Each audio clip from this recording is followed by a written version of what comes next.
వరలోంచి కరవాలాన్ని బయటికి తీగంగా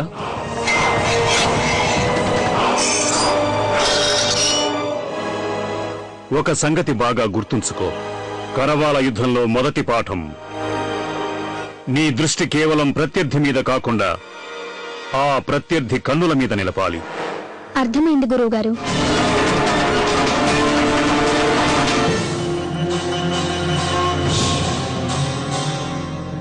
గంగా, గాలిలో ఏర్పడే కదలికల వల్ల నీ శత్రువుని గుర్తించగలిగే సమర్థత నీకు అబ్బుతుంది. జాగ్రత్త గంగా.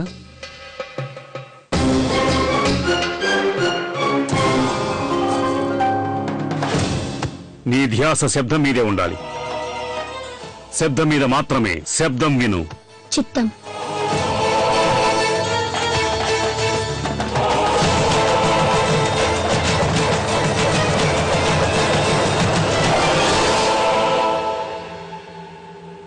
అలా కాదు గంగా, నువ్వు కేవలం శబ్దం మీదనే దాడి చేయాలి. ఈ పరీక్ష ఎందుకంటే వాళ్ళు అస్త్రశస్త్ర విద్యల్లో ప్రావీణ్యం ఎంతవరకు సంపాదించారో తెలుసుకోవటానికి మాత్రమే. అందువల్ల మీలో ఎవ్వరూ కూడా వారిపై నిజమైన దాడి చేయకూడదు. మరో విషయం గుర్తుంచుకోండి, వాళ్ళెవ్వరికీ చిన్నపాటి దెబ్బ కూడా తగలకూడదు. మరో విషయం, ఈ దాడి నిజమైన దాడి కాదు అని మహారాణి నారీసేనకు ఏ స్థితిలోనూ తెలియకూడదు. చిత్తం మహారాజా. చాలా బాగుంది గంగా. ఇప్పటిక నువ్వు ఎలాంటి శత్రువునైనా ఎదుర్కోగల సమర్థురాలు అయిపోయావు. తమరికి అనేక ధన్యవాదాలు గురువుగారు. అయితే నేను పరీక్షకి నిలబడితే తప్ప నా మీద నాకు నమ్మకం కుదరదు. పరీక్ష? నువ్వు కోరే ఆ పరీక్ష ఏమిటి? తమరు నాకు నేర్పించిన కత్తి యుద్ధ నైపుణ్యాన్ని ఉపయోగించి పరీక్షించుకోవాలి. ఉపయోగించి పరీక్షించుకోవాలా? ఇందుకు ఏదైనా పోటీ గాని యుద్ధం గాని అవసరమవుతాయి. అలాంటి పరీక్షని మీరిక్కడ కూడా నిర్వహించవచ్చు. అదేలా గంగా? ఇక్కడ ఉన్నది మన గర్భవతి మహారాణి దేవి అనుకోండి. మీరావిడ శత్రువుని అనుకోండి. మీ నుంచి ఆవిడ్ని నేను కాపాడాలి. అప్పుడు యుద్ధ నైపుణ్యంలో నా సమర్థత ఏమిటో తెలిసిపోతుంది. గంగా, నువ్వు చూపిన ఏకాగ్రత, అభ్యాస దీక్ష చూశాక ఈ తాత్య కలలో కూడా సంకల్పించని ఒక కార్యాన్ని ఇప్పుడే చేయటానికి ఈ క్షణమే సంసిద్ధపడుతున్నాడు గంగా. చూద్దాం.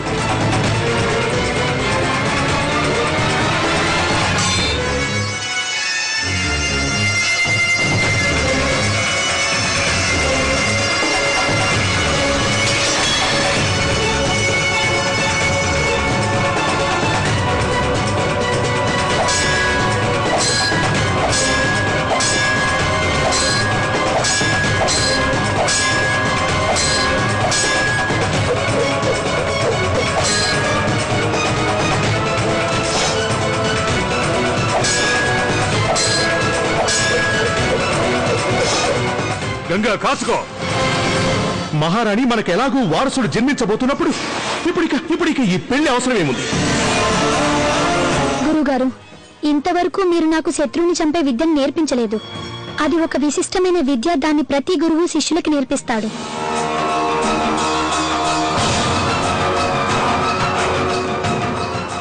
లేదు గంగా, ఆ విద్యను నేను నీకు నేర్పించలేను. మనుకు కూడా ఆ విద్యను నేర్పించలేదు. గురుగారు, మీ ప్రియమైన శిష్యురాలైన మా మహారాణి దేవి మీద ఇదే రకమైన దాడి జరిగినప్పుడు నేను ఆవిడ్ని ఎలా కాపాడటం?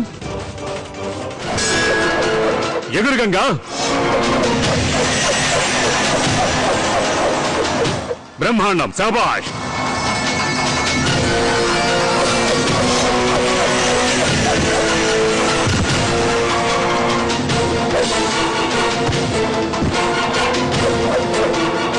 శాబాష్. గురుగారు, మీరు నాకు ఇంతటి విద్య నేర్పించినందుకు మీకు కృతజ్ఞతలు చెప్పుకోవడానికి కూడా నాకు మాటలు చాలడం లేదు. అయితే ఒకటి మాత్రం చెప్పగలను, నేను ఏ లక్ష్యంతో ఇదంతా నేర్చుకున్నానో ఆ లక్ష్యాన్ని తప్పక నెరవేరుస్తాను.